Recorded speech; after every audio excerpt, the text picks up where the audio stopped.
इस वीडियो में हम समझेंगे कि भारत के पड़ोसी देशों की संख्या कितनी है और कौन कौन से देश हैं जो भारत की सीमा को स्पर्श करते हैं, भारत की सीमा को टच करते हैं।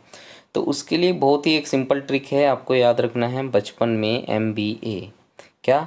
बचपन में MBA। तो समझते हैं इस ट्रिक की हेल्प से आप भारत के पड़ोसी देशों को कैसे याद रख सकते हैं।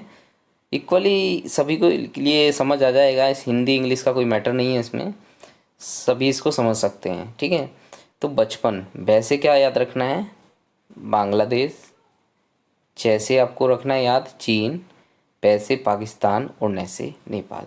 तो बचपन से आपको ये 4 देश याद रखने हैं, बांग्लादेश, चीन, पाकिस्तान, नेपाल। इसके बाद यहाँ पर क्या आता है? बचपन में यहाँ पे साइलेंट रहेगा। MBA। तो M is Myanmar, B for Bhutan and M is Afghanistan. तो MBA क्या बना? म्यांमार, भूटान और अफ़गानिस्तान।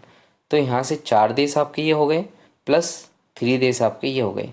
तो 4 3 7, आपके 7 देश जो हैं भारत की सीमा रेखा को स्पर्श करते हैं। ठीक है, तो क्वेश्चन ये बनता है कि भारत कौन सा देश है जो भारत की सीमा को सबसे ज़्यादा जो है स्पर्श करता है, या किस देश की सीमा भारत के साथ सबसे ज़्यादा लगती है। तो इसमें आपको याद रखना बांग्लादेश। तो भारत की स्थल सीमा पर बांग्लादेश 4096 किलोमीटर, जो बांग्लादेश है 4096 किलोमीटर की जो सीमा रेखा है वो भारत के साथ लगती है। ठीक है, इसके बाद नंबर आता है चीन का 3917 किलोमीटर।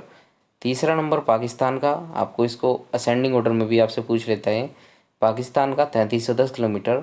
फिर नेपाल 1752 किलोमीटर और म्यांमार 1458 किलोमीटर, भूटान 587 किलोमीटर और अफ़गानिस्तान 80 किलोमीटर। तो एक क्वेश्चन आपका ये भी बनता है कि किस देश से हमारी जो सीमा है सबसे कम जो है स्पर्श करती है। तो उसका जो आंसर बनेगा वो बनेगा आपका अफ़गानिस्तान।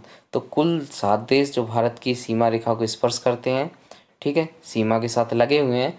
और भारत के जो है 17 राज्य पड़ोसी देशों की स्थलीय सीमा से जुड़े हैं। भारत के जो टोटल राज्य हैं उसमें से जो 17 राज्य हैं वो क्या करते हैं? दूसरे देश की सीमा को स्पर्श करते हैं या दूसरे देश की सीमा से